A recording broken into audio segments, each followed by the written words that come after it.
ये शायद देश के इतिहास में पहला मौका है कि 3 खान एक साथ। सर मिलते थे हम लोग सर, और जितना आप इकट्ठा होते जा रहे हैं उतना मेरा डर बढ़ता जा रहा है। सर हम लोग बहुत मिलते थे पहले, गैलेक्सी में मिलते थे। आप दोनों को तब भी समझ सकता हूं, ये थोड़े पढ़े लिखे भी हैं। नहीं सर, मैं बिल्कुल पढ़ा लिखा नहीं हूं, ना मेरे पास ग्रेजुएशन डिग्री है ना कुछ। आमिर सीरियस हो गया कर रहा है। अच्छा, मैं सवाल पूछ रहा था, आप जो है जब भी हम तीनों जो हैं दूसरे एक्टर्स की भी बात करते हैं, हम कुछ भी कह देते हैं किसी के बारे में, कभी कभी सच मजाक में, अच्छाई में, बुराई में तो नहीं बोलते कभी।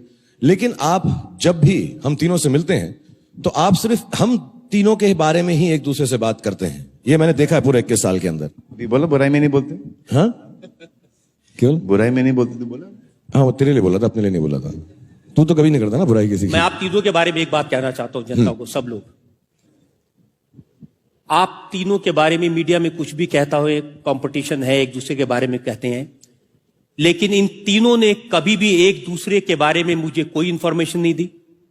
इन तीनों ने कभी भी किसी के राज नहीं खोले, और इन तीनों ने प्राइवेटली हमेशा यह कहा कि हम दूसरे दोनों की बहुत इज्जत करते हैं। यह बहुत बड़ी बात है, शायद जनता के सामने बात आनी चाहिए। और सलमान ने तो मुझे यह भी कहा कि अगर कोई आकर मेरे सामने आमिर की या शाहरुख की बुराई करता है मुझे खुश करने के लिए तो गुस्सा आता है, उसके बाद क्या करते हैं वो मुझे मालूम नहीं है।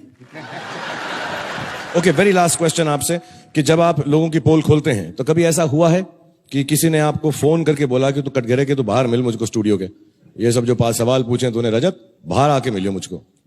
एक शख्स ने पूछा था। नाम बताएंगे उसका? उन्होंने कहा था, हाँ, एक शख्स, मैं उनका नाम नहीं लेना चाहता, वो बड़े राजनीति में बड़े दिग्गज थे और उनकी क्रिमिनल बैकग्राउंड थी।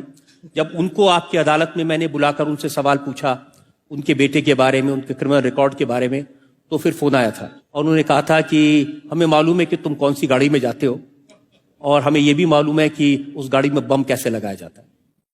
आपका जवाब क्या था उसमें? मेरा जवाब यह था कि आप धमकी उसको देना जो आपकी धमकी से डरे। और मैंने उसे कहा था कि आप मेरी गाड़ी में बम लगाने की धमकी दो या मुझे मारने की धमकी दो, मैं जो काम कर रहा हूं ऐसे ही करता रहूंगा, ऐसे ही सवाल पूछता रहूंगा और मैं किसी धमकी में, किसी डर में नहीं आऊंगा।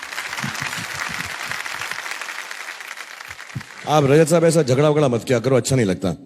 ऐसा ना गुस्सा हो रहे हो आप, गाड़ी बदल लेते हैं, दूसरी गाड़ी में चले जाते, इतना क्यों किया? Would you like to wish him on 21 years?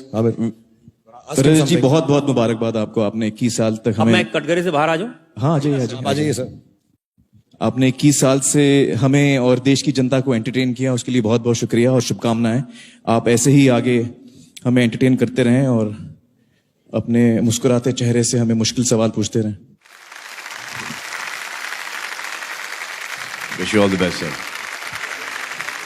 इन तीनों के लिए मैं 1-2 लाइनें कहना चाहता हूं। इनका रिश्ता क्या है मेरे साथ? मैं इन तीनों से कहना चाहता हूं कि आओ आपस में करें तूर की बिजली तकसीम। आसमान में जो बिजली चमकती है उसको हम आपस में बांट लें। आओ आपस में करें तूर की बिजली तकसीम, रोशनी तुम में रहे और तड़प हम में रहे, रोशनी तुम में रहे और तड़प मुझ में रहे। सर जाने से पहले हम आपको कुछ देना चाहते हैं, प्लीज सर स्वीकार कर लीजिए हम तीनों की हमारी तरफ से हमारे प्यार का एक तोहफा है जो हम अलग अलग आपको देना पसंद करेंगे। पहले मैं दे दूं? हाँ, फर्स्ट मैं दूं। सर मेरी तरफ से आपको ये लुंगी देना चाहूंगा मैं सर।